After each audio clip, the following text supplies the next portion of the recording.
জনাব নাজমুস সাকিব, আপনি তো আরো বেশ কয়েকটি মিডিয়াতে কাজ করেছেন। কত সালে আপনি দেশ ছেড়েছেন? কেন দেশ ছাড়তে হয়েছিল? তখন দেশ ছেড়েছিল আমার একটা বলতে পারেন আপনি অভিমানের জায়গা থেকে। অভিমানটা ছিল এরকম যে আমি যা বলতে চাচ্ছি বা যা লিখতে চাচ্ছি সেটা ওভাবে আমি লিখতে পারছি না, সেখানে অনেক ধরনের সেন্সর আরোপ করা হতো।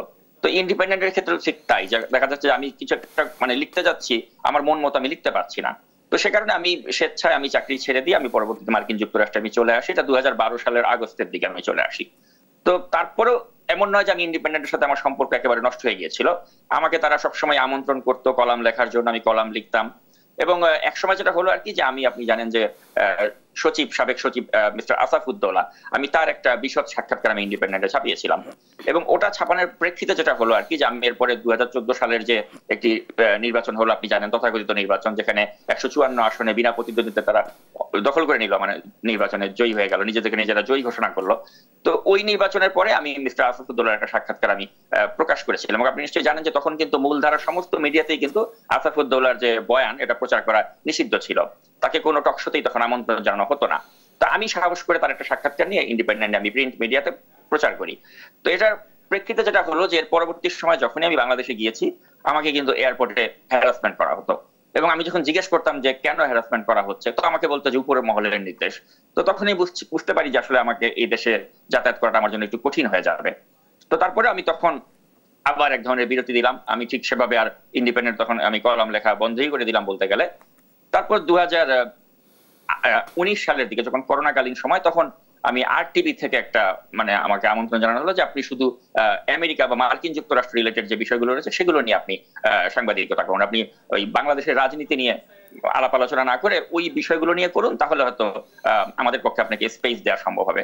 তো যেহেতু আমার মনে একটা ক্ষুধা ছিল অলরেডি যে আমি সাংবাদিকতার সাথেই থাকতে চাই, তো আমি আরটিভি সেই প্রপোজালটি আমি গ্রহণ করি। এবং আমি আরটিভি আমি ওই করোনাকালীন সময়ের প্রায় 2-3 বছর আমি কাজ করেছিলাম টানা।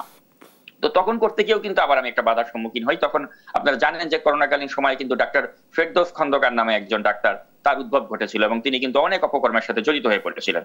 তো তার সেই অপকর্ম নিয়ে আমি আরটিভিতে একটা প্রতিবেদন করি, এবং ওটা করার সাথে সাথে আমাকে একটা কারণ দর্শানের নোটিশ তারা দেয়। তো ওটা আসলে আমি মেনে নিতে পারিনি, কারণ আমার কাছে মনে হয়েছিল যে ওটাও একটা স্বাধীন সাংবাদিকতার হস্তক্ষেপ। তো তারা আমাকে যেটা বোঝালো যে আসলে এই ধরনের মূলধারার মিডিয়াতে কাজ করলে আপনাকে এগুলো জেনে বুঝেই করতে হবে, আপনি এগুলো চাইলেই যেভাবে খুশি করতে পারবেন না।